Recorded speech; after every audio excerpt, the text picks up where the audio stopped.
Hello friends, welcome to another video of Litbees. ലിറ്റ്ബീസിൻ്റെ മറ്റൊരു വീഡിയോയിലേക്ക് എല്ലാവർക്കും സ്വാഗതം. നമ്മൾ ഇന്ന് ഡിസ്കസ് ചെയ്യാൻ പോകുന്ന വർക്കിൻ്റെ പേര് ദ ബാംഗിൾ സെല്ലേഴ്സ് എന്നാണ്. സരോജിനി നായിഡുവാണ് ഈ ഒരു പോയട്രി എഴുതിയിട്ടുള്ളത്.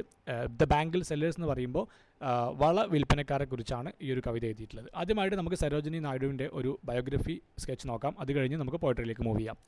1879 ഫെബ്രുവരി 13 ഹൈദരാബാദിലാണ് സരോജിനി നായിഡു ജനിക്കുന്നത്. മാർച്ച് 2, 1949 ലക്നൌവിൽ വെച്ചാണ് അവർ മരിക്കുന്നത്.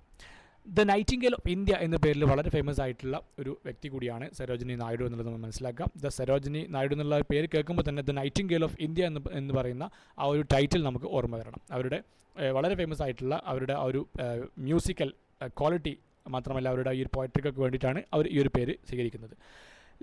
ഇംഗ്ലണ്ടിലാണ് സരോജിനി നായിഡു പഠിക്കുന്നത്. കിങ്സ് കോളേജിലാണ് അവരുടെ പഠനമൊക്കെ നടക്കുന്നത്. മാത്രമല്ല അതുപോലെ തന്നെ ഗിറ്റൺ കോളേജ്, കാംബ്രിഡ്ജ്, ഇവിടെയൊക്കെ പഠനം നടക്കുന്നതായിട്ട് നമുക്ക് കാണാൻ പറ്റും.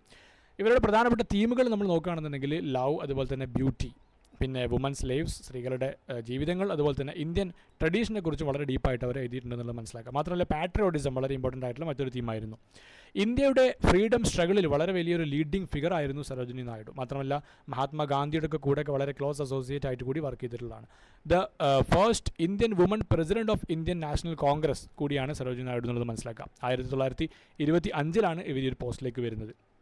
ഇനി നായിഡുവിൻ്റെ പ്രധാനപ്പെട്ട വർക്കുകൾ നോക്കുകയാണെന്നുണ്ടെങ്കിൽ ദ ഗോൾഡൻ ത്രഷോൾഡ് 1905 എഴുതിയ ഈ ഒരു വാക്ക് വളരെ ഇമ്പോർട്ടൻ്റ് ആണ്. ദ ബേർഡ് ഓഫ് ടൈം 1912 എഴുതിയ, അതുപോലെ തന്നെ ദ ബ്രോക്കൺ വിങ് 1917 അവർ പ്രൊഡ്യൂസ് ചെയ്യുന്ന വളരെ 3 ഇമ്പോർട്ടൻ്റ് ആയിട്ടുള്ള വർക്കുകൾ ഞാനിവിടെ ലിസ്റ്റ് ചെയ്തിട്ടുണ്ട്. ഇനി നമ്മൾ നമ്മുടെ പോയട്രിയിലേക്ക് വരികയാണെന്നുണ്ടെങ്കിൽ ബാംഗിൾ സെല്ലേഴ്സിൻ്റെ ഫസ്റ്റ് സ്റ്റാൻസയാണ് നമ്മൾ ആദ്യം നോക്കാൻ പോകുന്നത്, അല്ലേ? Bangle sellers are we who bear our shining loads to the temple fair. അങ്ങനെയാണ് നമ്മുടെ സരോജിനി നായിഡു ഈ ഒരു വർക്ക് സ്റ്റാർട്ട് ചെയ്യുന്നത്. അതായത് ഒരു ടെമ്പിൾ ഫെയറിലേക്ക് നമ്മുടെ വളകൾ വിൽക്കാൻ വരുന്ന വിൽപ്പനക്കാരെ കുറിച്ച് പറഞ്ഞുകൊണ്ടാണ് അവർ സ്റ്റാർട്ട് ചെയ്യുന്നത്. ഈ വിൽപ്പനക്കാരുടെ കയ്യിൽ പല നിറങ്ങളിലുള്ള വളകളുണ്ട്. പല നിറങ്ങളിലുള്ള ഈ വളകളും ഓരോ വുമൺ ലൈഫിൻ്റെ, സ്ത്രീകളുടെ ജീവിതത്തിൻ്റെ പല ഘട്ടങ്ങളിലോടുകൂടി കടന്നു പോകുന്ന കളറുകളായിട്ടാണ് എന്ത് ചെയ്യുന്നത് സരോജിനി നായിഡു വ്യക്തമാക്കുന്നത്. അപ്പോൾ വളരെ ഡീപ്ലി മീനിങ് ഉള്ള ഒരു പോയട്രി ആണെന്നുള്ളത് മനസ്സിലാക്കാം. ആദ്യമായിട്ട് ബാംഗിൾ സെല്ലേഴ്സിനെ വിളിച്ചുകൊണ്ടാണ് തുടങ്ങുന്നത്, അല്ലേ? Bangle sellers are we who bear our shining loads to temple fair, അല്ലേ? അവരാണ് പോയട്രിൻ്റെ തുടക്കത്തിൽ തന്നെ കടന്നു വരുന്നത് ഈ വള വിൽപ്പനക്കാരാണ്. അവരെന്ത് ചെയ്യുന്നുണ്ട്, ഒരുപാട് കളർഫുൾ ആയിട്ടുള്ള ഷൈനിങ് ബാംഗിൾസ്, അല്ലേ, പല നിറത്തിലുള്ള വളകൾ അവർ കൊണ്ടുവരുന്നുണ്ട്. ടെമ്പിൾ ഫെയറിലേക്കാണ് കൊണ്ടുവരുന്നത്. ടെമ്പിൾ ഫെയർ എന്ന് പറഞ്ഞാൽ എന്താ, അവിടെ ഒരുപാട് ആളുകൾ ഒരുമിച്ച് കൂടുന്നു, അല്ലേ? അവിടെ സ്ത്രീകൾ ഒരുമിച്ച് കൂടുന്നു, അവിടെ പല കുട്ടികൾ, ആണുങ്ങളൊക്കെ പലരും ഒരുമിച്ച് കൂടുന്ന സ്ഥലമാണ്. മാത്രമല്ല ഈ ബാംഗിൾസ് എന്ന് പറഞ്ഞാൽ അതിനെ ഷൈനിങ് ലോഡ്സ് എന്നാണ് ഇവിടെ വിളിക്കാൻ വേണ്ടി ശ്രമിക്കുന്നത്. ഈ ഷൈനിങ് ലോഡ്സ് എന്നുള്ളത് എന്താ, വളരെ ബ്യൂട്ടി ആൻഡ് ട്രഡീഷനെ കാണിക്കുന്ന ഒരു ടൈമായിട്ടാണ് ഇത് വരുന്നത്, അല്ലേ? ടെമ്പിൾ ഫെയറിലേക്ക് അവർ ഈ വളകൾ കൊണ്ടുവരുമ്പോൾ അതൊരു ട്രഡീഷൻ്റെ ഭാഗമാണ്. അത് ഒരു ഭംഗിയുടെ ഭാഗമായിട്ടാണ് ഈ ഒരു സംഭവത്തിന് ഈ ഒരു വളകൾ എന്ത് ചെയ്തിട്ടുള്ളത് ഇവിടെ പിന്നെ എക്സ്പ്ലെയിൻ ചെയ്തിട്ടുള്ളത്. മാത്രമല്ല ഈ ബാംഗിൾസ് എന്ന് പറയുമ്പോൾ അത് ഡെലിക്കേറ്റ് ആണ്, അല്ലേ? ഇവിടെ പറയുന്നുണ്ട് who will buy these delicate bright rainbow tinted circles of light എന്നാണ് പറയുന്നത്. അപ്പോൾ അത്രയും വളരെ നിർമ്മലമായിട്ടുള്ള വളരെ ബ്രൈറ്റ് ആയിട്ടുള്ള ബാംഗിൾസ് ആണ്, വളകളാണ് കൊണ്ടുവരുന്നത്. കുപ്പിവളകളാണ്. മാത്രമല്ല അത് എന്തുണ്ട്, അവരുടെ ആ ഒരു ചാമിനെ, ആ ഒരു സ്ത്രീകൾ, ഇത് വാങ്ങാൻ നിൽക്കുന്ന സ്ത്രീകളുടെ ചാമിനെ എന്ത് ചെയ്യുന്നുണ്ട്, അവരുടെ ആ ഒരു ബ്യൂട്ടിയെ കാണിക്കുന്നതാണ് ഈ ഒരു ഡെലിക്കേറ്റ് ആൻഡ് ബ്രൈറ്റ് എന്നുള്ള വേർഡുകളൊക്കെ. മാത്രമല്ല rainbow tinted circles of light ആണ്, അല്ലേ? ഇതൊരു മെറ്റാഫറാണ്. എന്താണ്, vibrant dreams and colourful lives of woman. സ്ത്രീകളുടെ ജീവിതം എന്ന് പറയുമ്പോൾ അവരുടെ ജീവിതത്തെക്കുറിച്ചുള്ള, അവരുടെ കളർഫുൾ ജീവിതത്തെക്കുറിച്ചുള്ള, അവരുടെ വൈബ്രൻ്റ് ആയിട്ടുള്ള സ്വപ്നങ്ങളെക്കുറിച്ചുള്ള ഒരു മെറ്റാഫറായിട്ടാണ് ശരിക്കും rainbow tinted circles of light എന്ന് പറയുന്ന ഈ ഒരു മെറ്റാഫർ ഇവിടെ സരോജിനി നായിഡു കൊണ്ടുവരുന്നത്. അപ്പോൾ അവരുടെ ജീവിതം, ആ സ്ത്രീകളുടെ ജീവിതം എത്രമാത്രം നിറമാർന്നതാണ്, അതിൻ്റെ വ്യത്യസ്തമായിട്ടുള്ള അവരുടെ സ്വപ്നങ്ങൾ എന്തൊക്കെയാണ് തുടങ്ങിയിട്ടുള്ള കാര്യങ്ങളാണ് കൊണ്ടുവരാൻ ശ്രമിക്കുന്നത്. മാത്രമല്ല ഇവിടെ ലസ്ട്രസ് എന്ന് പറയുന്നത്, ലസ്ട്രസ് ടോക്കൺസ് ഓഫ് റാഡിയൻറ്റ് ലീവ്സ് എന്നാണ് യൂസ് ചെയ്യുന്നത്. അപ്പോൾ ഇതിൻ്റെ അർത്ഥം എന്താ, ബാംഗിൾസ് എന്നുള്ളത് എന്താ, അത് വെറും ഓർണമെൻറ്റ്സ് മാത്രമല്ല, പക്ഷേ അത് symbols of happiness and tradition, അവരുടെ ആ ഒരു സംസ്കൃതിയുടെ സന്തോഷത്തിൻ്റെ ഒക്കെ ഒരു സിമ്പിളായിട്ട് കൂടിയാണ് ഇവിടെ വളകളെ കാണുന്നത്. മാത്രമല്ല ലസ്ട്രസ് ടോക്കൺസ് ആണ്, അല്ലേ? അതായത് shiny signs of joy and womanhood, അവരുടെ സ്ത്രീത്വത്തിൻ്റെ, അവരുടെ സന്തോഷങ്ങളുടെ വളരെ തിളക്കമാർന്ന പിന്നെ അടയാളങ്ങളായിട്ടാണ് ഇവിടെ എന്തിനെ സൂചിപ്പിച്ചിട്ടുള്ളത്, ബാംഗിൾസിനെ സൂചിപ്പിച്ചിട്ടുള്ളത്. ഓക്കെ, അപ്പോൾ ലസ്ട്രസ് ടോക്കൺസ് എന്ന് പറഞ്ഞാൽ അത് അത്രയും ഷൈനി ആയിട്ടുള്ള ഓരോരോ അടയാളങ്ങളാണ് അവരുടെ വളരെ പിന്നെ വൈബ്രൻ്റ് ആയിട്ടുള്ള ജീവിതത്തിൻ്റെ എന്നുള്ള ഒരു മീനിങ് ആണ് കൊടുത്തിട്ടുള്ളത്. മാത്രമല്ല ഫോർ ഹാപ്പി ഡോട്ടേഴ്സ്, ആർക്ക് വേണ്ടിയിട്ടാണ് ഇത് കൊണ്ടുവരുന്നത്, വളരെ ഹാപ്പി ആയിട്ടുള്ള ഓരോ പെൺകുട്ടികൾക്ക് വേണ്ടിയിട്ട്, അതുപോലെ തന്നെ ഹാപ്പി ആയിട്ടുള്ള വൈഫ്സിന് വേണ്ടിയിട്ടാണ് ഇവിടെ ഈ ഒരു വളകളെ കൊണ്ടുവരുന്നത്. ഇനി അടുത്ത സ്റ്റാൻസിലേക്ക് മൂവ് ചെയ്യുമ്പോൾ വീണ്ടും സരോജിനി നായിഡു പറഞ്ഞത് എന്താ, പല പല കളറിനെ കുറിച്ചാണ് അല്ലേ. Some are meet for maidens wrist. ഇത് ആർക്കൊക്കെയാണ് വളകൾ കൊണ്ടുവന്നിട്ടുള്ളത്? ചിലതെന്ന് പറഞ്ഞാൽ മൈഡൻസ് റിസ്റ്റിന് വേണ്ടിയിട്ടാണ് അല്ലേ. ഇതുവരെ വിവാഹം എത്താത്ത അൺമാരിഡ് ആയിട്ടുള്ള മെയ്ഡൻ ആയിട്ടുള്ള സ്ത്രീകളുടെ കൈകൾക്ക് വേണ്ടിയിട്ടാണ് കുറച്ച് കൊണ്ടുവന്നിട്ടുള്ളത്. അതെന്ത് കളറാണ്? സിൽവർ ഉണ്ട്, ബ്ലൂ ഉണ്ട്, അതുപോലെ തന്നെ മൗണ്ടൈൻ മിസ്റ്റ് കളറിലുള്ള വളകളും കൊണ്ടുവന്നിട്ടുണ്ട് അല്ലേ. പർവ്വതങ്ങൾക്ക് മുകളിൽ നമ്മൾ കാണുന്ന മൗണ്ടൈൻ മിസ്റ്റ് ഉണ്ടല്ലോ, അതിൻ്റെ കളറിലുള്ള നിറത്തിലുള്ള വളകൾ കൂടി ഇവിടെ കൊണ്ടുവന്നിട്ടുണ്ട്. ഇവിടെ കളർ കൊടുത്തത് നോക്കൂ, സിൽവർ ആൻഡ് ബ്ലൂ ഉണ്ട് അല്ലേ. ഇത് സിംബലൈസ് ചെയ്യുന്നത് എന്താണ്? Purity, calmness, freshness. ഈ അൺമാരിഡ് ആയിട്ടുള്ള സ്ത്രീകൾ, കുട്ടികൾ എന്ന് പറഞ്ഞാൽ എന്താ, അവർ അത്രയും പ്യുവറാണ്, ഭയങ്കര കാമാണ്, ഫ്രഷ്നെസ് ആയിട്ടുള്ള വ്യക്തികളാണ്. അപ്പോൾ ഇതിനെ സൂചിപ്പിക്കാൻ വേണ്ടിയിട്ടാണ് സിൽവർ ആൻഡ് ബ്ലൂ എന്നുള്ളത് കൊണ്ടുവന്നിട്ടുള്ളത്. മാത്രമല്ല ഇവിടെ മറ്റൊരു സിമിലി യൂസ് ചെയ്യുന്നവർ കാണാൻ പറ്റും അല്ലേ. ബാംഗിൾസിനെ പിന്നെ ഫ്ലവർ ബഡുകളുമായിട്ട് യൂസ് ചെയ്യുന്നുണ്ട്. Some are flushed like the buds of that dream എന്ന് പറയുന്നുണ്ട്. On the tranquil brow of woodland stream എന്നുള്ള വാക്ക് യൂസ് ചെയ്യുന്നവർ കാണാൻ പറ്റും. അതായത് നമ്മൾ നോക്കുകയാണെന്നുണ്ടെങ്കിൽ ഈ ഒരു സ്ട്രീമിൽ എന്തിനാണ് പറയുന്നത്, ഒരു ഇന്നസെൻസ് ആൻഡ് ക്വയറ്റ് ബ്യൂട്ടി അല്ലേ. ഈ ഒരു അൺമാരിഡ് ആയിട്ടുള്ള വുമൺ എന്ന് പറഞ്ഞാൽ, സ്ത്രീകൾ എന്ന് പറഞ്ഞാൽ, കുട്ടികൾ എന്ന് പറഞ്ഞാൽ എന്താ, അവരുടെ ഇന്നസെൻസിനെ, അവരുടെ ഭയങ്കര ക്വയറ്റ് ആയിട്ടുള്ള ആ ഒരു ഭംഗിയെ, ബ്യൂട്ടിയെ സൂചിപ്പിക്കാൻ വേണ്ടിയിട്ടാണ് ഇവിടെ അവർ ചെറിയ ഒരു പൂക്കളുടെ മുട്ടുകൾ പോലെ അവരെന്താണ് പിന്നെ അത്രയും മനോഹരമാണ് എന്നുള്ള ആ ഒരു ടേം യൂസ് ചെയ്യുന്നത്. ഓക്കെ. ഇനി മറ്റും നമ്മൾ നോക്കുകയാണെന്നുണ്ടെങ്കിൽ ചിലതെന്താ, ചില പൂക്കൾ എന്ന് പറഞ്ഞാൽ എന്താ, ചില വളകൾ എന്ന് പറഞ്ഞാൽ a glow with the bloom that cleaves to the limpid glory of new born leaves എന്നാണ്. അതായത് ഈ സ്ത്രീകൾ, ഈ കുട്ടികൾ എന്ന് പറഞ്ഞാൽ എന്താ, dreaming of their future marriage. അവരുടെ ഭാവിയിൽ അവരുടെ കല്യാണത്തെക്കുറിച്ച് സ്വപ്നം കണ്ടുകൊണ്ടിരിക്കുകയാണ് അല്ലേ. അവരുടെ ഡ്രീം, അവരുടെ സ്വപ്നങ്ങൾ ഇത് കടന്നു വരുന്നുണ്ട്. അപ്പോൾ ഈ ബാംഗിൾസ് എന്ന് പറഞ്ഞാൽ അവരുടെ ആ ഒരു ഡ്രീമി സ്റ്റേജിനെ കുറിച്ചാണ് പറയുന്നത്. അത് തിളക്കമാർന്ന ഒരു സ്വപ്നങ്ങളാണ് അവരുടെ സ്വപ്നങ്ങൾ എന്ന് പറയുമ്പോൾ. അവർക്ക് ഒരുപാട് ഹോപ്പ് വരുന്നുണ്ട്, അവർ ഹോപ്പ്ഫുള്ളാണ് അല്ലേ, അവർ പ്രതീക്ഷയുണ്ട്. മാത്രമല്ല ഭയങ്കര പ്യുവറായിട്ടുള്ള സ്ത്രീകൾ കൂടിയാണ്. അപ്പോൾ അത് പറയാൻ വേണ്ടിയിട്ടാണ് some are aglow with the bloom that cleaves to the limpid glory of new born leaves എന്ന് പറയുന്നത്. അപ്പോൾ പുതിയ പുതിയ ചെറിയ ചെറിയ ഇലകൾ എന്ന് പറഞ്ഞാൽ അത് ഫ്രഷ് ആയിരിക്കും, അത് അത്രയും ഭയങ്കര നിർമ്മലമായിരിക്കും, അത് അത്രയും ക്ലിയർ ആയിരിക്കും. അപ്പോൾ അതുപോലെയാണ് ഈ ഒരു മാരേജിലേക്ക് കാലെടുത്ത് വെക്കാൻ വേണ്ടി ശ്രമിക്കുന്ന സ്ത്രീകൾ എന്ന് പറയുന്നത്. അത്രമാത്രം തിളക്കമാർന്നതാണ് അവരുടെ ലൈഫ് എന്ന് പറയുന്നത്. ഓക്കെ. പിന്നെ അടുത്ത പാരഗ്രാഫിൽ പോയിട്ട് വീണ്ടും പറയുന്നത് എന്താ, some are like fields of sunlit corn meet for a bride on her bridal മോൺ.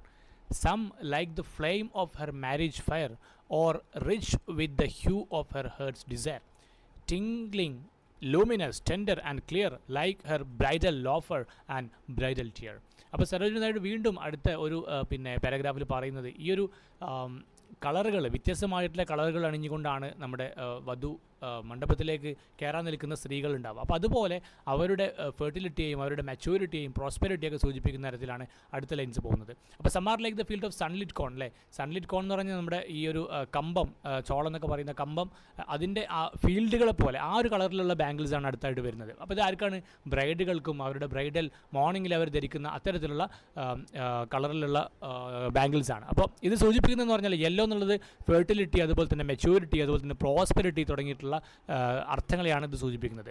അപ്പോൾ ഈ ഒരു ഏരിയയിൽ ഇപ്പോൾ അങ്ങനെ ബ്രൈഡുകളായിട്ടുള്ള നവവധുക്കളായിട്ടുള്ള സ്ത്രീകൾ ധരിക്കുന്ന അവരുടെ കല്യാണത്തിൻ്റെ മോർണിംഗിൽ, വെഡ്ഡിംഗ് ഡേയിലെ മോർണിംഗിൽ അവർ ധരിക്കുന്ന വ്യത്യസ്തമായിട്ടുള്ള നിറത്തിലുള്ള ബാംഗിൾസിനെ കുറിച്ചാണ് പിന്നീട് കവി പറയുന്നത്. അതുപോലെ തന്നെ some like the flame of her marriage fire അല്ലേ, അവരുടെ വിവാഹം നടക്കുന്ന ദിവസമാണ്. അപ്പോൾ അതിൻ്റെ ഒരു ഫ്ലെയിം പോലെ അത്രയും തിളക്കമാർന്ന ബാംഗിൾസാണ് അവർ ധരിക്കുന്നത്. Or rich with the hue of her heart's desire, അവരുടെ ഹൃദയത്തിൻ്റെ ഉള്ളിലുള്ള വരികൾ നോക്കുക, ഹൃദയത്തിൻ്റെ ഉള്ളിലുള്ള അവരുടെ ആ ഒരു തിളക്കം, അവരുടെ ആ ഒരു ഡിസയർ അല്ലേ, ആ ഒരു ഇച്ഛ, അതിനെ ഒക്കെ അത്രമാത്രം റിച്ചായിട്ടുള്ള കളറിലുള്ള കുറച്ച് ബാംഗിൾസാണ് കൊണ്ടുവന്നിട്ടുള്ളത്. അപ്പോൾ ഇവിടെ എന്ന് പറഞ്ഞാൽ ഫോക്കസ് എന്ത് ചെയ്യാണ്, ബ്രൈഡൽ സ്റ്റേജിലേക്ക് പോകുന്നതായിട്ട് നമുക്ക് കാണാൻ പറ്റും അല്ലേ. ആദ്യം ചെറിയ കുട്ടികളായിരുന്നു, അൺമാരിഡ് ആയിട്ടുള്ള കുട്ടികളായിരുന്നു, പെൺകുട്ടികളായിരുന്നു. അവിടുന്ന് സ്ത്രീയുടെ രണ്ടാമത്തെ ലൈഫിൻ്റെ ഘട്ടത്തിലേക്ക്, വിവാഹത്തിലേക്ക് കടന്നു വരുന്നതായിട്ട് കാണാൻ പറ്റും. മാത്രമല്ല ഭയങ്കര റെഡായിട്ടുള്ള കളറിലുള്ളത് വരുന്നുണ്ട്. അത് എന്താണ്, sacred fire at her wedding അല്ലേ, വിവാഹത്തിന് ദിവസം ഉണ്ടാകുന്ന ആ ഒരു സാക്രഡ് ഫയറിനൊക്കെയാണ് സൂചിപ്പിക്കുന്നത്. മാത്രമല്ല ഒരുപാട് പാഷൻ, പിന്നെ അതുപോലെ തന്നെ ലവ്, അതുപോലെ തന്നെ സാക്രഡ് മാരിറ്റൽ ബോണ്ടിനെയൊക്കെ സൂചിപ്പിക്കുന്നതാണ് ഈ ലൈനുകളിൽ നിന്ന് മനസ്സിലാക്കുക. Tingling, luminous, tender and clear അല്ലേ, വ്യത്യസ്തമായിട്ടുള്ള നിറത്തിലുള്ള ബാംഗിൾസ് വ്യത്യസ്തമായിട്ടുള്ള അവരുടെ ഇമോഷൻസിനെ സൂചിപ്പിക്കുന്നു. അതെന്താണ്, ചിലത് ഭയങ്കര മ്യൂസിക്കലാണ്, ചിലത് ബ്രൈറ്റാണ്, ചിലത് ഭയങ്കര ഡെലിക്കേറ്റ് ആണ്, മാത്രമല്ല ട്രാൻസ്പെറൻ്റ് ആയിട്ടുള്ള ബാംഗിൾസാണ് അവർ ധരിക്കുന്നത്. Like her bridal laughter and bridal tear, എന്തിനോടാണ് അതിനെ സാമ്യപ്പെടുത്തുന്നത്, അവരുടെ വിവാഹ ദിവസത്തിൽ അവരുടെ ചിരികളെ പോലെ, അല്ലെങ്കിൽ അവരുടെ ആ ഒരു മന്ദഹാസം പോലെ, അവരുടെ ആ ഒരു ബ്രൈഡൽ ടിയർ, ചിലപ്പം വിവാഹം അണിഞ്ഞ് മണ്ഡപത്തിൽ നിന്ന് ഇറങ്ങുമ്പോൾ അവർക്ക് കണ്ണീര് പൊഴിക്കാൻ സാധ്യതയുണ്ട്. അപ്പോൾ ആ ബ്രൈഡൽ ടിയർ അറ്റയർ പോലെ അതല്ലെങ്കിൽ അവരുടെ ബ്രൈഡൽ ലോഫർ പോലെ വ്യത്യസ്തമായിട്ടുള്ള മിക്സഡ് ഇമോഷൻസിനെയാണ് ഇവിടെ സൂചിപ്പിക്കുന്നത്. അപ്പോൾ വ്യത്യസ്തമായിട്ടുള്ള കളേഴ്സ് മിക്സഡ് ഇമോഷൻസിനെ കൂടെ എന്ത് ചെയ്യുന്നുണ്ട്, അവരുടെ ആ ഒരു ജോയ്, ആ ഒരു സന്തോഷത്തെയും ആ ഒരു സാഡ്നെസ്സിനെയും വധുവിന് ഫീൽ ചെയ്യുന്ന ഈ രണ്ട് ഇമോഷൻസിനെ കൂടെ എന്ത് ചെയ്യുന്നുണ്ട്, ഇവിടെ വ്യത്യസ്തമായിട്ടുള്ള നിറത്തിലുള്ള കളേഴ്സ് സൂചിപ്പിക്കുന്നുണ്ട്. ഇനി നെക്സ്റ്റ് ഒരു പാർട്ടിലേക്ക് പോകുമ്പോൾ നമ്മൾ കാണുന്നുണ്ടാ some are purple and gold flecked grey. അടുത്ത കുറച്ച് നിറങ്ങൾ എന്ന് പറഞ്ഞാൽ എന്താ, പേർപ്പിൾ കളറിലുള്ളതാണ്, മാത്രമല്ല ഗോൾഡ് ഫ്ലക്കഡ് ഗ്രേ കളറിലുള്ളതാണ്. For she who has journeyed through life midway, whose hands have cherished, whose love has blessed, and cradled fair sons on her faithful breast, and serves her household in fruitful pride, and worships the gods at her husband's sides. ഇതാണ് പിന്നീട് അടുത്തതായിട്ട് പറയുന്നത്. അതായത് ഈ നിറത്തിലുള്ള purple നിറത്തിലുള്ള അതല്ലെങ്കിൽ gold flecked grey കളറിലുള്ള കുറച്ച് ബാംഗിൾസ് കൂടി കൊണ്ടുവന്നിട്ടുണ്ട് ഈ ബാംഗിൾ സെല്ലേഴ്സ്. അപ്പോൾ ഇതെന്തിനാണ് സൂചിപ്പിക്കുന്നത്, these are the middle aged woman. ഇതാർക്ക് വേണ്ടിയിട്ടുള്ളതാണ്, കല്യാണമൊക്കെ കഴിഞ്ഞ് ഒരു മിഡിൽ ഏജിൽ നിൽക്കുന്ന സ്ത്രീകൾക്ക് വേണ്ടിയിട്ടുള്ളതാണ്. അവരെന്ന് പറഞ്ഞാൽ എന്താ, അവർ വു ഹാവ് ഫുൾഫിൽഡ് ദെയർ ഡ്യൂട്ടീസ് അല്ലേ, അവരുടെ ഡ്യൂട്ടീസ് അവർ ചെയ്തു തീർത്തിട്ടുണ്ട്. വൈഫ്സായിട്ടും അവർ ഭാര്യമാരായിട്ടും അല്ലെങ്കിൽ അമ്മമാരായിട്ടും അവരുടെ വലിയ വലിയ ഉത്തരവാദിത്തങ്ങൾ അവർ ചെയ്തുകൊണ്ടിരിക്കുന്നവരാണ്. അപ്പോൾ ഈ ഒരു പേർപ്പിൾ കളറിൽ വരുന്ന അതല്ലെങ്കിൽ ഗ്രേ കളറിൽ വരുന്ന ഈ നിറങ്ങൾ എന്ന് പറഞ്ഞാൽ മെച്യൂരിറ്റി അതുപോലെ തന്നെ ഡിഗ്നിറ്റിയെ സൂചിപ്പിക്കുന്ന നിറങ്ങളാണ്. അപ്പോൾ ഇവരുടെ കൈകൾ എന്ന് പറഞ്ഞാൽ എന്താ, അത് ഒരുപാട് കാലങ്ങളായിട്ട് അതെന്ത് ചെയ്തിട്ടുണ്ട്, അവരുടെ മക്കളെ പോറ്റിയിട്ടുണ്ട്, അവരെന്ത് ചെയ്തിട്ടുണ്ട്, ഒരുപാട് എക്സ്പീരിയൻസ്ഡ് ആയിട്ടുണ്ട് അല്ലേ, അവരുടെ മക്കളെ പോറ്റുന്നു അല്ലെങ്കിൽ അവരുടെ ഉത്തരവാദിത്തങ്ങൾ നിർവഹിക്കുന്നതിലും അവർ പൂർണ്ണമായിട്ട് എന്ത് ചെയ്തിട്ടുണ്ട്, അവരത് സക്സസ്ഫുൾ ആയിട്ടുണ്ട്. അപ്പോൾ ഇത്തരത്തിലുള്ള നിറങ്ങൾ അതിനെയാണ് സൂചിപ്പിക്കുന്നത്. മാത്രമല്ല ഈ വുമൺ എന്ന് പറഞ്ഞാൽ അവരവരുടെ മക്കളെ അല്ലേ റൈസ് ചെയ്തിട്ടുണ്ട് അല്ലേ, നല്ല വൈഫുകളാണ്, നല്ല ഭാര്യമാരാണ് അവർ. മാത്രമല്ല അവരുടെ ഫുൾ ലൈഫ് ജീവിച്ചിട്ടുണ്ട്. അപ്പോൾ ഇത്തരത്തിലുള്ള ഈ ഒരു ബാംഗിൾസ് എന്ന് പറഞ്ഞാൽ അവരുടെ വിസ്റ്റം, അവരുടെ സാക്രിഫൈസസ്, അതുപോലെ തന്നെ അവരുടെ ഈ ഒരു ആത്മനിർവൃതിയൊക്കെയാണ് എന്ത് ചെയ്യുന്നത് ഇവിടെ സൂചിപ്പിക്കുന്നത്. മാത്രമല്ല അവരെന്ത് ചെയ്യാണ് അല്ലേ, ഭയങ്കര പ്രൈഡ്ഫുള്ളാണ്, അവരുടെ ഭയങ്കര കണ്ടൻറ്റും ഭയങ്കര പ്രൗഡാണ്, ഡിവോട്ടഡ് ആണ് അവരല്ലേ, അവരുടെ ചെയ്യുന്ന അവരുടെ കർമ്മങ്ങളിൽ അവർ ഭയങ്കര പ്രൈഡാണ്. മാത്രമല്ല അവർ ചെയ്യുന്ന കാര്യങ്ങളിലൊക്കെ ഭയങ്കര ഡിവോട്ടഡ് ആയിട്ടാണ് ഫാമിലി മാറ്റേഴ്സ് അവർ ചെയ്തുകൊണ്ടിരിക്കുന്നത് അല്ലേ. അവരുടെ റിലീജിയസ് ഡ്യൂട്ടീസ് അല്ലെ, ട്രഡീഷണൽ ഇന്ത്യൻ ഫാമിലിയിലൊക്കെ കാണുന്ന റിലീജിയസ് ഡ്യൂട്ടി ആയിട്ട് തന്നെ അവരെന്ത് ചെയ്യുന്നുണ്ട്, ഈ ഫാമിലി നോക്കുക തുടങ്ങിയിട്ടുള്ള കാര്യങ്ങൾ അവർ ചെയ്യുന്നുണ്ട്. മാത്രമല്ല അവരെന്താണ്, the final image is complete womanhood ആണ് അല്ലേ. കാരണം ഈ വുമൺഹുഡിൻ്റെ ഒരു പൂർണ്ണമാക്കുന്നത് എന്തൊക്കെ ഘടകങ്ങളിലാണ്, love, care, spirituality and strength തുടങ്ങിയിട്ടുള്ള എല്ലാ സ്വഭാവങ്ങളും അവർക്ക് ഒത്തുചേരുന്നതായിട്ട് നമുക്ക് കാണാൻ പറ്റും. അപ്പോൾ ഈ അർത്ഥത്തിൽ ഹസ്ബൻഡിൻ്റെ സൈഡിൽ നിന്നുകൊണ്ട് നല്ല ഒരു ഭാര്യയായിട്ട് അതല്ലെങ്കിൽ അവരെ വേർഷിപ്പ് ചെയ്യുന്ന തരത്തിൽ നിൽക്കുന്ന ഭാര്യമാരെയാണ് എന്ത് ചെയ്യുന്നത്, അത്രയും മെച്ചൂർഡായിട്ടുള്ള വൈഫ്സായിട്ടുള്ള അമ്മമാരായിട്ടുള്ള സ്ത്രീകൾ കണിയാൻ പറ്റുന്ന ബാംഗിൾസാണ് ഈ ലൈൻസിൽ നമുക്ക് കാണാൻ പറ്റുന്നത്. അപ്പോൾ അത്തരത്തിലുള്ള നിറങ്ങൾ അതിനെയാണ് സൂചിപ്പിക്കുന്നത് എന്നുള്ളത് കൂടി നമ്മൾ മനസ്സിലാക്കാം. അപ്പോൾ ഇതാണ് അവസാനത്തെ പാരഗ്രാഫിൽ ഈ ഒരു സ്റ്റാൻഡേർഡ് കൂടി എന്ത് ചെയ്യുന്നത് നമ്മുടെ സരോജിനി നായിഡു കൊണ്ടുവരാൻ ശ്രമിക്കുന്നത്. അപ്പോൾ ഇതിൽ പ്രധാനമായിട്ടുള്ള തീമുകൾ നോക്കുകയാണെന്നുണ്ടെങ്കിൽ വുമൺഹുഡിൻ്റെ വ്യത്യസ്തമായിട്ടുള്ള സ്റ്റേജസ് ആണ് ഏറ്റവും ഇമ്പോർട്ടൻ്റ് ആയിട്ടുള്ള ഒരു തീം. അതായത് പോയം തുടങ്ങുന്നതിന് തന്നെ ഒരു അൺമാരിഡ് ആയിട്ടുള്ള ചെറിയ പെൺകുട്ടികളിൽ നിന്നാണ് പിന്നീട് പതിയെ കല്യാണ മണ്ഡപത്തിലേക്ക് എത്തുന്ന, വിവാഹത്തിലേക്ക് എത്തുന്ന സ്ത്രീകളിലേക്ക് കടന്നു വരുന്നു. അവിടുന്ന് പതിയെ അത് പോയിട്ട് മെച്യൂർ ആയിട്ടുള്ള സ്ത്രീകളിലേക്ക് അത് കടന്നു വരുന്നതായിട്ട് കാണാൻ പറ്റും. അപ്പോൾ ഓരോ ഗേൾഹുഡ് അതുപോലെ തന്നെ ബ്രൈഡ്ഹുഡ്, മദർഹുഡ് തുടങ്ങിയിട്ടുള്ള എല്ലാ സ്റ്റേജും കവർ ചെയ്യുന്നുണ്ട്. മാത്രമല്ല ഇന്ത്യൻ ട്രഡീഷൻ അല്ലേ, ഇന്ത്യൻ കസ്റ്റംസിനെ ഭയങ്കര ഇതിൽ എടുത്ത് കാണിക്കുന്നതായിട്ട് കാണാൻ പറ്റും. Especially the significance of bangles. ഇപ്പോൾ ഈ വള അണിയൽ അതൊരു ഡിവോഷണൽ ആക്ടിവിറ്റി ആയിട്ട് വരെ നമ്മൾ ഇന്ത്യൻ ട്രഡീഷനിൽ കാണുന്നുണ്ട്. പിന്നെ സിംബോളിസം ഓഫ് കളേഴ്സ് അല്ലേ, ഓരോ കളേഴ്സും എന്ത് ചെയ്യുന്നുണ്ട്, വ്യത്യസ്തമായിട്ടുള്ള മീനിങ്, സ്ത്രീകളുടെ അവർ വഹിക്കുന്ന റോളിലുള്ള വ്യത്യസ്തമായിട്ടുള്ള മീനിങ്ങിലേക്ക് അത് കണക്ട് ചെയ്യുന്നുണ്ട്. മാത്രമല്ല ഫെമിനിറ്റി ആൻഡ് ബ്യൂട്ടി അല്ലേ, ഇത് പോയം എന്ത് ചെയ്യുന്നുണ്ട്, ഭയങ്കര വലിയ ആഘോഷം തന്നെ പോയത്തിൽ നമുക്ക് കാണാൻ പറ്റുന്നുണ്ട് അല്ലേ. ഫീമെയിൽ സ്ട്രെങ്ത്തിനെ കുറിച്ച് അല്ലെങ്കിൽ ഫീമെയിൽ ഗ്രേസിനെ കുറിച്ച് മാത്രമല്ല അവരുടെ അത്രയും വലിയ ഇമോഷണൽ ഡെപ്ത് അവരനുഭവിക്കുന്ന അവരുടെ പിന്നെ വൈകാരികമായിട്ടുള്ള ഡെപ്തിനെ കൂടി എടുത്തു കാണിക്കുന്ന തരത്തിലാണ് പോയം സെറ്റ് ചെയ്തിട്ടുള്ളത്. അപ്പോൾ ഇതൊക്കെയാണ് ഇതിലെ പ്രധാനപ്പെട്ട തീമുകൾ എന്നുള്ളത് മനസ്സിലാക്കാം. ഓക്കെ, അപ്പോൾ ഇന്നത്തെ വീഡിയോയിൽ ഇത്രയേ ഉള്ളൂ. മറ്റൊരു വീഡിയോയിൽ വീണ്ടും കാണാം. ബൈ.